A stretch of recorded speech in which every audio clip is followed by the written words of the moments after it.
What's up YouTube? I'm Freddie Irvin and I'm here to take you on another adventure to the west coast of Scotland when we go in search of some coastal pollock fishing.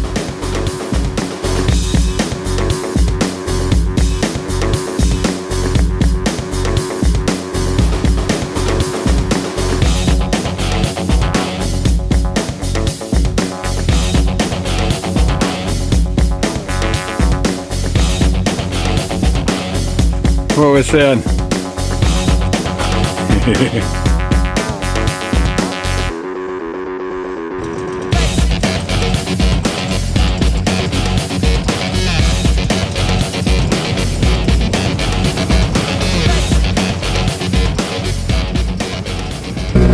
So following the success of last year's trip, me and my son Benny set out to meet my buddy Colin across on the west coast of Scotland at the same destination. We couldn't wait to get out fishing. In fact, we actually left the night early so as we were on the water first thing.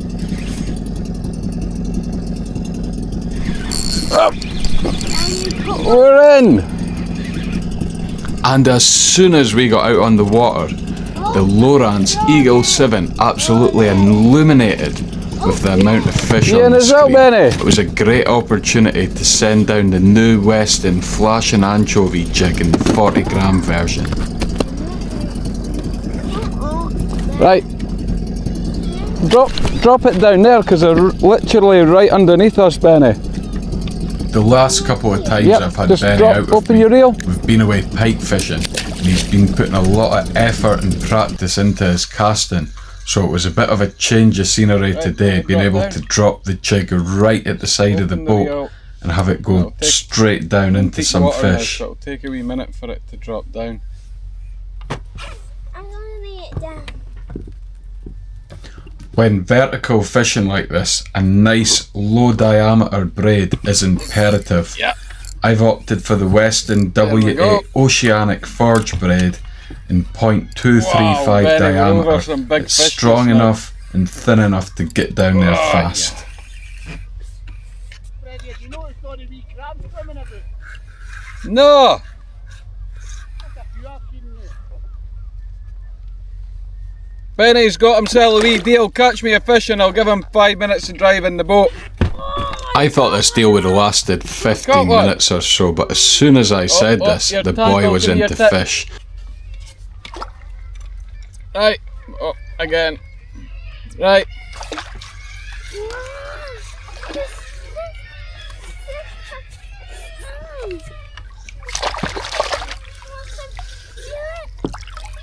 Feel it?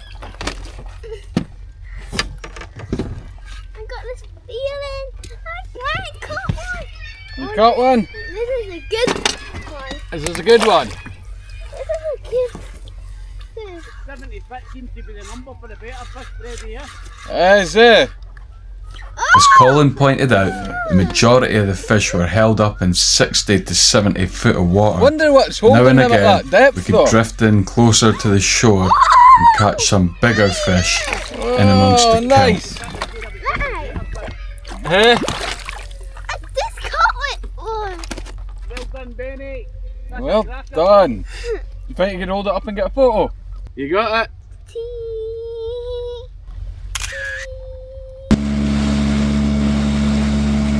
Got a new skipper on the boat today. Benny took to driving the boat like an absolute natural. The only problem was he didn't want to stop driving it. I think we would have ended up off the coast of Ireland if he had had his way.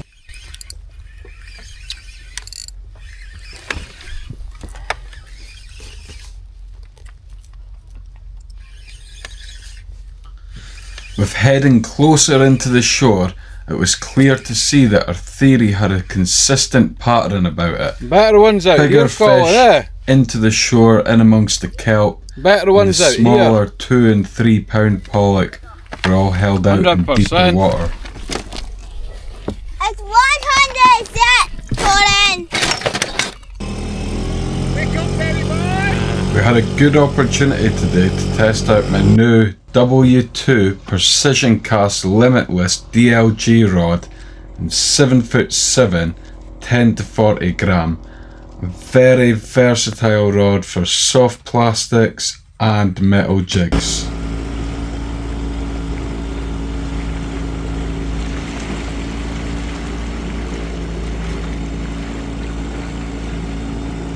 We got long cookies and we still got more, yeah.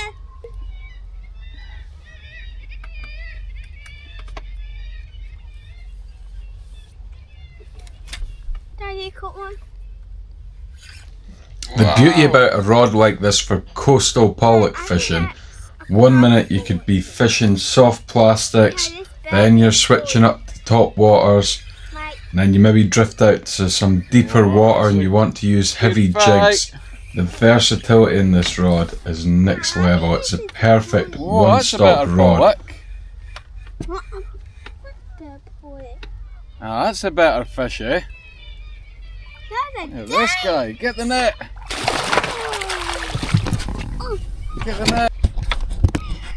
Okay, Dad, no minute. You ready? Yeah. Go. Get him in the net! Nicely done! There we go. Right, let go! Yeah. You guys smell my. Huh? Okay. You guys face first. That's how toy. Go, look at this guy! Yay! After the tide had went out and the current all died down in the water, it was time to do some exploring.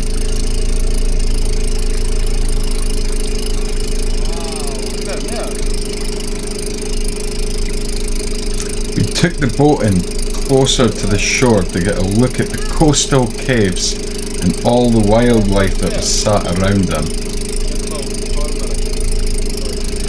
Really? At this point, it wasn't long before the tide turned and we were back out there on top of Is that a good one? Oh, I can see it, it's right down there. Nice. Guacamole. Crack-a-mole on the salty jig. There we go.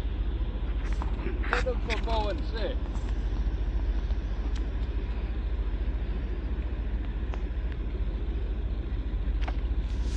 Due to the nature of the rough ground on the west coast of Scotland, we were only fishing single assist hooks at the top end of the jigs. I sometimes find that when the fishing's slow, using a treble or even double assist hooks can make for better hookup ratios, but when the fishing was as fast as it was today, the single assist hook was perfect. So we're fishing a good 4 or 5 hour stint in the morning. It was time to go in for the afternoon, set up the barbecue and cook some burgers. After that we got back out on the water for a nice evening session. It wasn't long before Benny was into his first fish, absolutely buzzing for the evening ahead. Oh, nice! £2 coley! Look at that guy. Right, open your reel. This is a kid with.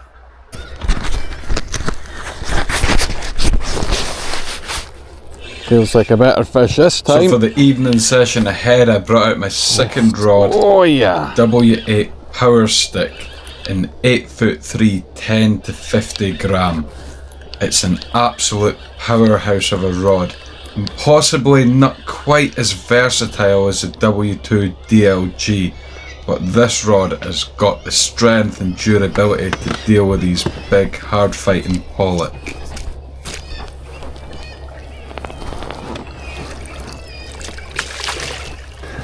And as the session went on, Benny was getting so much better at jigging for pollock. It was fascinating seeing them come up in that clear water and being able to identify from 10 foot under the boat if it was a pollock or a coley. This next fish caught me by total surprise. We were jigging away in 35 foot of water and I slowly started to pick up my jig so as it was higher and higher in the water.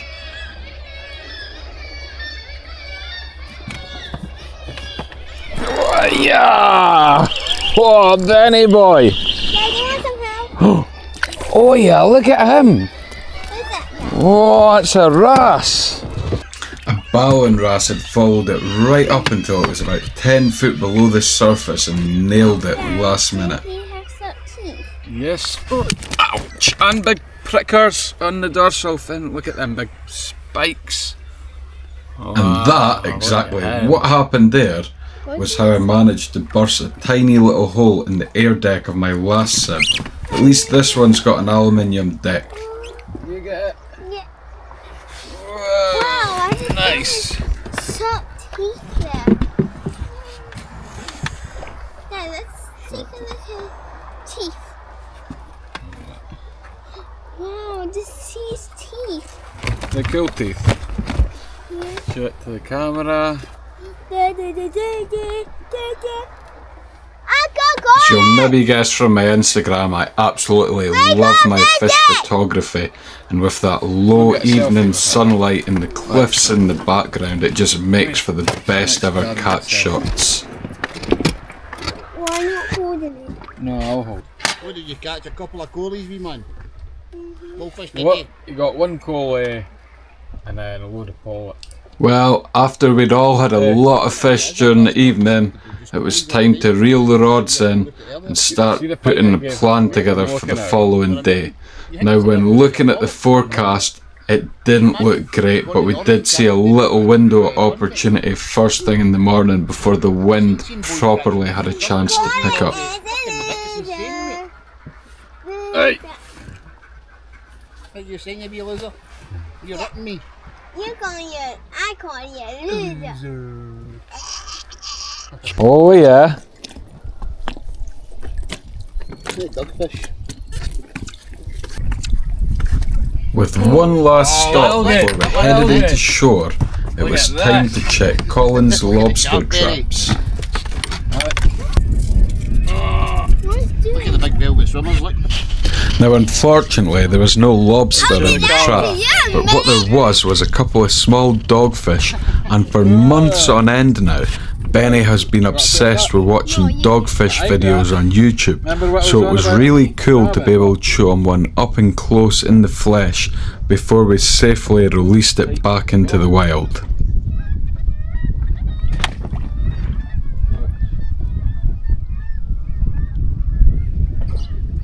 Well, cool. Let's go, Dad.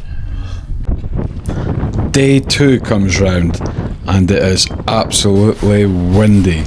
Hey, Benny. The swell's picking up, but that small window of opportunity to get out on the water is still there. We get the boat down off the slipway, start up the engine, and make our way out into one windy sea.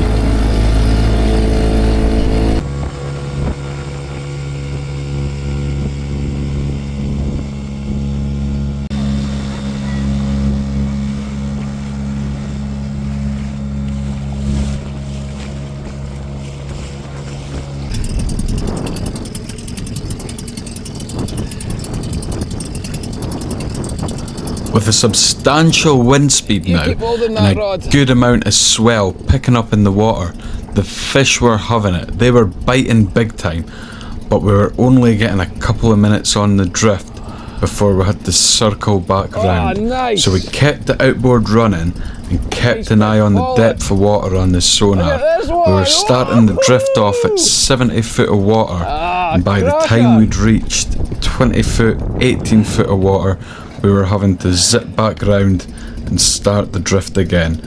Doing this produced some very nice fish.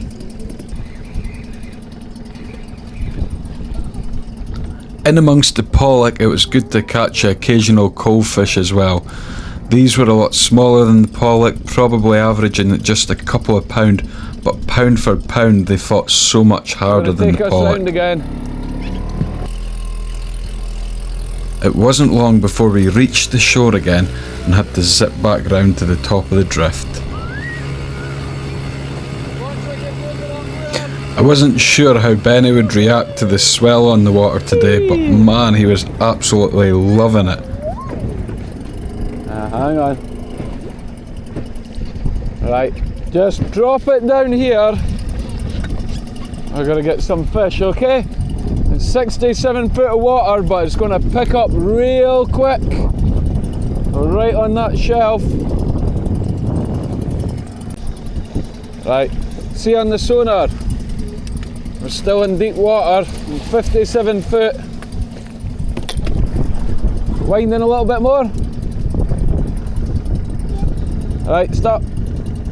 Right, see where it says 57? We need to watch out getting shallow. It's going to get shallow very soon. He's over there.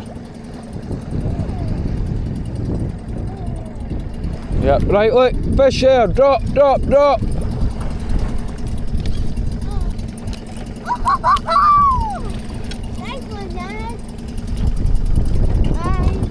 Keeping an eye on the sonar, we were able to see as the water was getting a bit more shallow into that 30 to 20 foot range, the amount of bait fish and small pollock and coalfish that were getting held up on that drop off.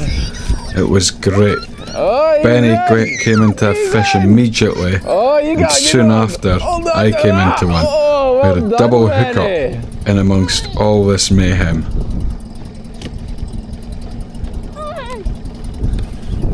Yes, and again, double hookup! Double hookup, oh, that's a good one. That's a good one. And even through all this wind and swell on the water, spirits were still high, the adrenaline was flying, fish were biting hard, but we had to come up with a plan.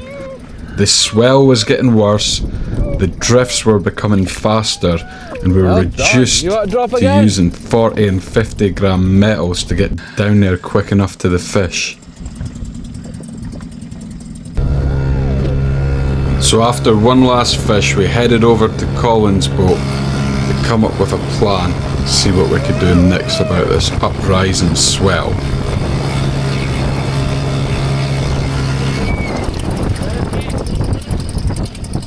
You know what, he was... Aye, we're all good.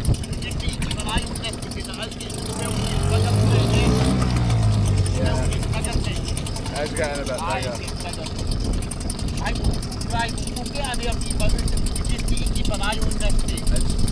You know what? Well, it was time to take the boats back in and get some shelter from this swell. But one last stop before we headed in, we had to pick up Colin's lobster trap and see if anything had entered it from the previous night. How big is it?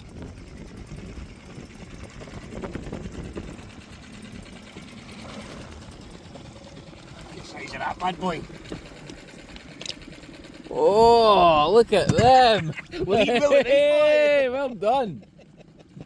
Look at them! Size of that.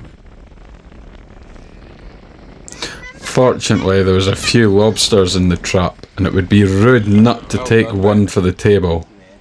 Colin made a nice salad, some sourdough bread, and we had some barbecued lobster for tea. Oh, it's dynamite. Go for it. Go for it. After tea, we came up with a plan.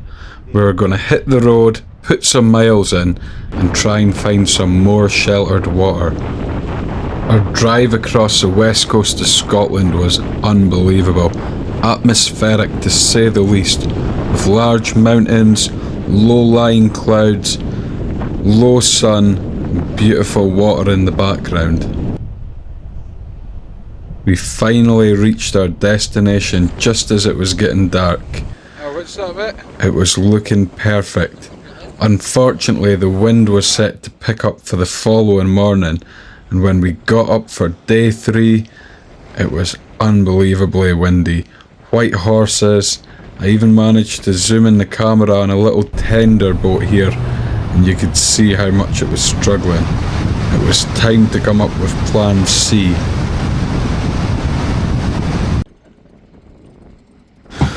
Unfortunately, as the trip was coming to an end, Colin and I had to part ways.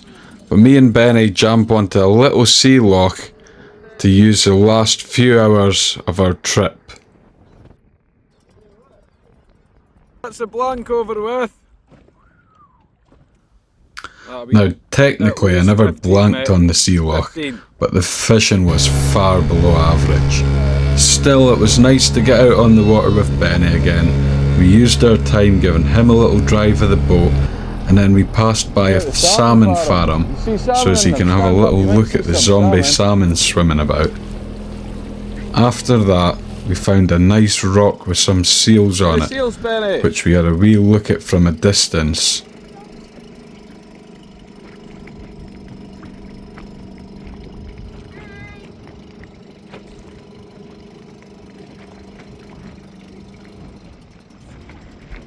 Well, YouTube, that about concludes our trip to the west coast of Scotland. Now, at the time we were absolutely gutted at taking a 3-day fishing trip only to get 1 day and 1 morning, but in hindsight it worked out perfectly because it made for an excuse to get back out here for 3 more days just a few weeks down the line. Please head over to Instagram and check out how we got on the follow-up trip. Thanks again for tuning in, guys, and if you liked the video, please feel free to subscribe. Until next time, I'll catch you later.